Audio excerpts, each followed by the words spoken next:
The air was heavy. It felt as though the sky was pressing down on my shoulders, like a weight too great to bear. The fog hung thickly, cloaking everything in its path. The silence was so deep that I could hear my own breath clearly. My family had left for a business meeting, and I was left alone at home. But this wouldn't last long, because soon, my friend Josh would arrive. I had planned to spend the night playing PlayStation with him. I had prepared everything, picked the game, put drinks in the fridge, and set up a comfortable spot on the couch.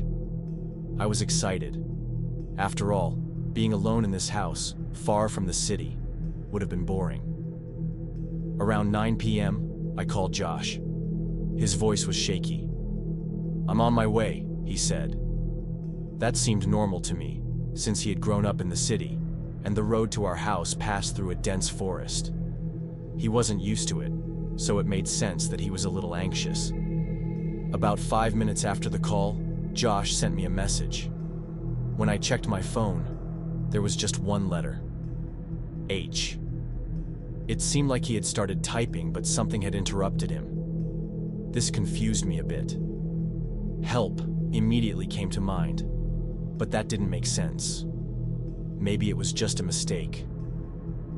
A few minutes later, I saw a yellow car stop near my house.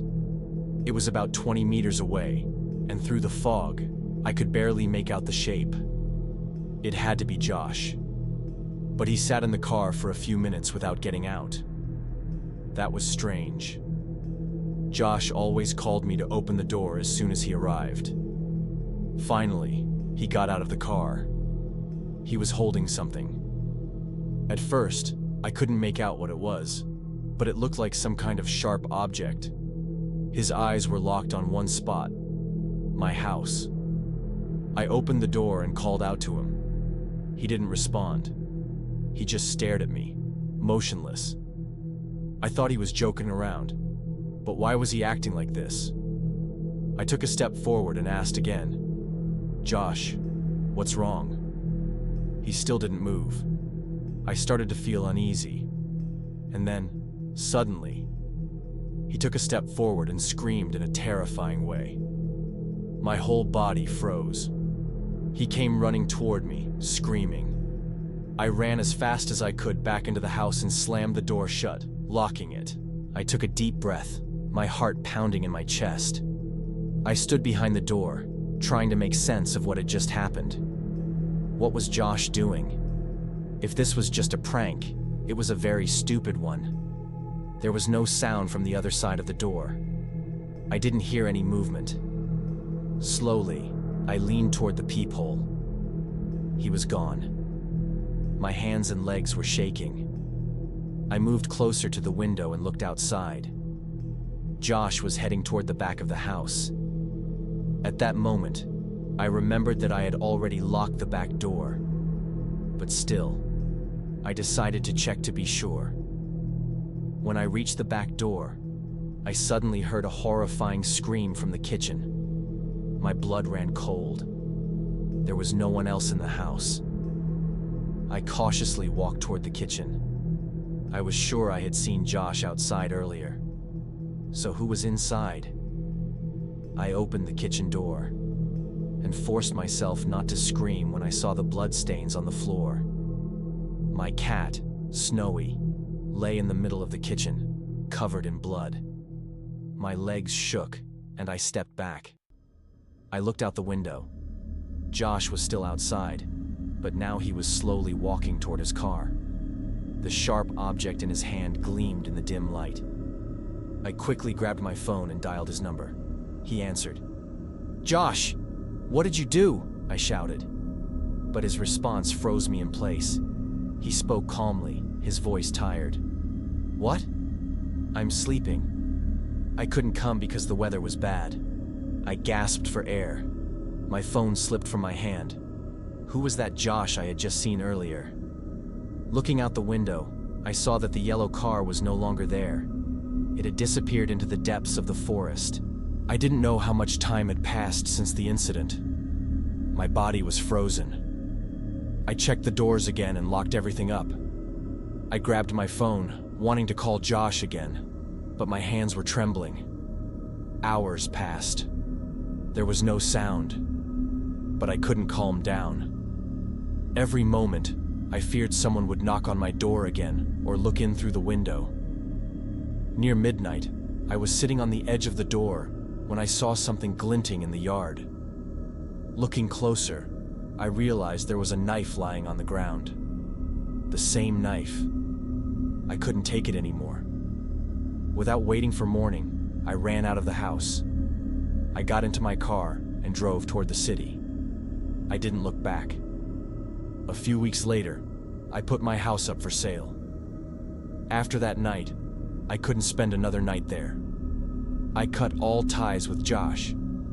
I didn't explain anything to him. He wouldn't have understood what had happened anyway. But the worst part came after. About a month after I sold the house, I saw a news report about it. The family that had moved in was brutally murdered under unknown circumstances. The police couldn't find any clues. There were no signs of a struggle inside the house, but every family member had been slashed across the throat while they slept. The only thought running through my mind was, if I hadn't sold that house, maybe I would have been the next one.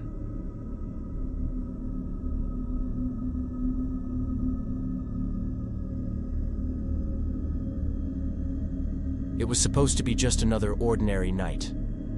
As always, I was home alone. Following my usual evening routine, I glanced out the window. The weather was calm, and the streets were empty. My eyes caught the brightness of the full moon. In its glow, everything looked different. Shadows stretched longer, and every corner seemed deeper. It reminded me of horror movies, and a strange thought crossed my mind. Maybe I should watch a horror movie tonight. To make the atmosphere even eerier, I decided to find a horror movie about being home alone. Instead of searching on my computer, I walked over to the shelf where we kept our old VHS tapes. Even though I had searched there many times before, my eyes landed on a dusty black VHS tape I had never noticed. It had no title, and on the back, there was a faint, difficult-to-read warning. Do not watch this alone. Do not watch until the end. I assumed it was just a gimmick to make the movie seem scarier. Smirking to myself, I inserted the tape into the player. For a moment, the screen flickered with static.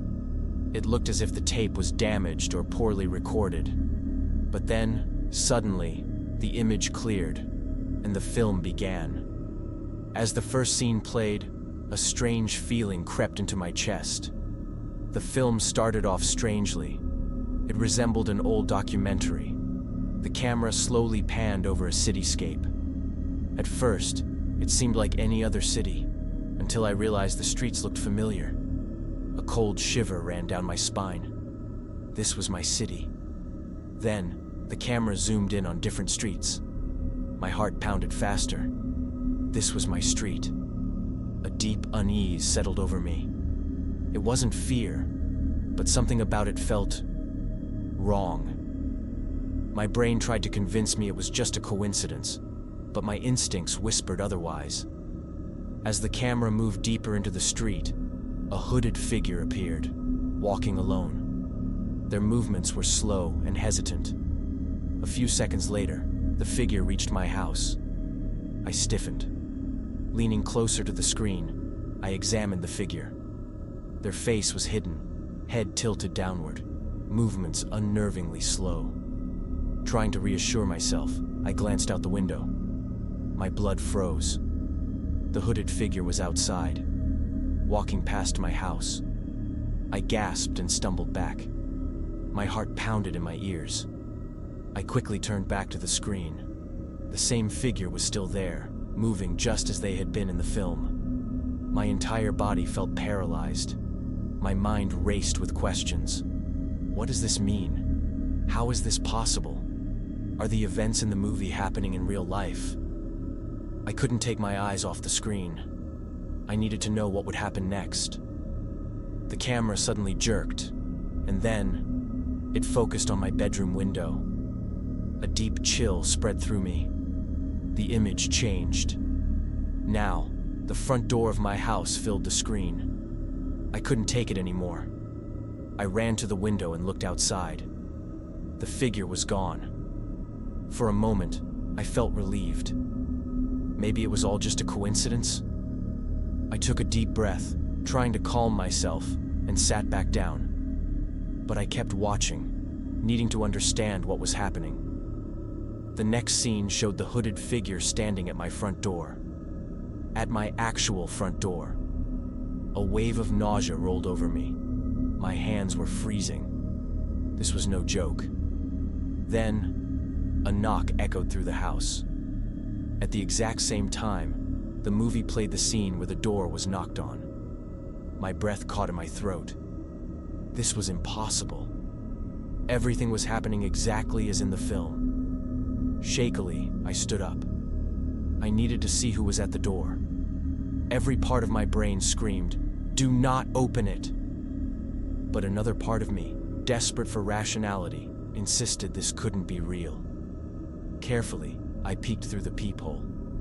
There was no one there. Relief flooded my body. Maybe I had imagined it? Maybe the film was just messing with my mind? I took a cautious step back. But the moment I turned around, all the lights in the house went out. Darkness. This was no coincidence anymore. Struggling to keep my panic in check, I grabbed a candle and lit it. Its weak glow cast eerie, flickering shadows on the walls. Then, the VHS player should have turned off, but the movie was still playing. And the worst part, the final scene showed my bedroom. On the screen, the hooded figure stood exactly where I was standing. My blood ran cold. I wanted to scream, but my voice was gone. The figure slowly moved toward me. A loud bang shook my bedroom door. The candle suddenly went out, and the door swung open. A tall, shadowy figure stepped into the darkness. The last thing I saw were two glowing red eyes. Suddenly the film stopped. The screen went black. At the same moment, the lights flickered back on. For a few seconds, I stood frozen in place, my whole body trembling. The room was completely silent. The door was still open, but there was no one there. Shakily, I stepped forward, looking around. The house was exactly the same as before, as if nothing had happened. But how was that possible? I walked over to the window and looked outside. The street was empty. No hooded figure. No sign of anything unusual. I searched every corner of the house.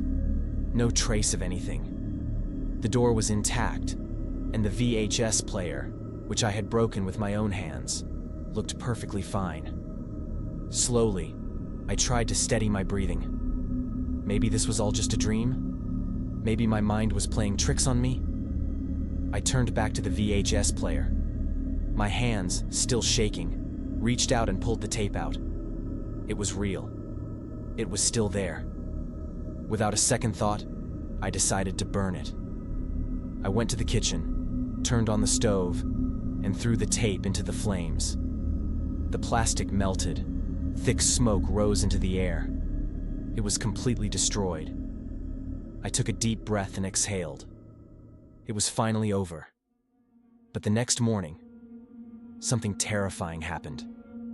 When I woke up and glanced at the VHS player, my blood ran cold. The tape was there. I blinked and rubbed my eyes before looking again. The tape was back in the player. I had burned it. There was no way it could return. Hesitantly, I reached out and pulled it out. It looked exactly the same. No burns, no damage. I jerked my hand away, my heart pounding. How was this possible? That night I tried to destroy it again. I burned it, crushed it, even threw it away miles from my house. But every morning, without fail, the tape was back in the VHS player. As if someone wanted me to press play and watch it again.